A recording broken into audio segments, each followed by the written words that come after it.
തിരുവനന്തപുരം അമ്പലമുക്ക് വിനീത കൊലക്കേസിൽ അന്തിമവാദം പൂർത്തിയായി. ഈ മാസം 10-ന് വിധി പറയും. തിരുവനന്തപുരം 7ാം അഡീഷണൽ സെഷൻസ് കോടതിയാണ് വിചാരണ നടത്തിയത്. ആനന്ദകൃഷ്ണൻ ചേരുന്ന വിവരങ്ങൾ നൽകാൻ. അനന്തൻ, വർഷങ്ങൾക്ക് ശേഷം വിധി പുറപ്പെടുവിക്കുകയായിരുന്നു. കേസിന്റെ പശ്ചാത്തലം കൂടി. പ്രജീഷ്, തിരുവനന്തപുരം പേരൂർക്കട അമ്പലമുക്കിൽ ചെളിക്കടയിലെ ജീവനക്കാരിയായിരുന്ന വിനീതയെ കൊലപ്പെടുത്തിയ കേസിലെ വിചാരണയാണ് പൂർത്തിയായത്. ഇന്ന് അന്തിമവാദം പൂർത്തിയായി. തിരുവനന്തപുരം ജില്ലാ 7ാം അഡീഷണൽ സെഷൻസ് ജഡ്ജി പ്രസൂൺ മോഹനാണ് കേസ് പരിഗണിച്ചിരുന്നത്. ഇവിടെയാണ് വിചാരണ നടന്നിരുന്നത്. ഈ കേസിൽ ഈ മാസം 10-ന് വിധി പറയും എന്ന് ജഡ്ജി അറിയിച്ചിട്ടുണ്ട്. ദൃക്സാക്ഷികളില്ലാത്ത കേസാണ്. 118 സാക്ഷികളിൽ 96 സാക്ഷികളെ വിസ്തരിച്ചിട്ടുണ്ട്.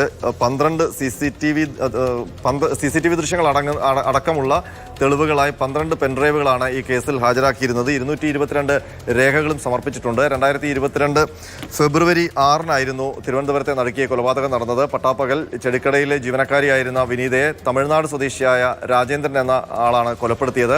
പിന്നീട് ഇയാളെ തമിഴ്നാട്ടിലെ കാവൽക്കിണറിൽ നിന്നാണ് പോലീസ് കണ്ടെത്തുകയും അറസ്റ്റ് ചെയ്ത് കൊണ്ടുവരികയും ചെയ്തത്. ഇയാൾ നേരത്തെ ഒരു കുടുംബത്തിലെ 3 അംഗങ്ങളെ കൊലപ്പെടുത്തിയ കേസിലെ പ്രതിയായിരുന്നു. ആ കേസിൽ ജാമ്യത്തിലിറങ്ങിയാണ് തിരുവനന്തപുരത്ത് ഒരു ചായക്കടയിൽ ഒളിച്ചു കഴിഞ്ഞിരുന്നത്. അവിടുത്തെ ജീവനക്കാരനെ ഒളിച്ചു കഴിഞ്ഞിരുന്നത്. അതിനിടയിലാണ് വിനീതയെ മാലയ്ക്ക് വേണ്ടി കൊലപാതകം നടത്തുന്നത്. കോവിഡ് വ്യാപനം നടക്കുന്ന ഒരു സമയം കൂടിയായിരുന്നു.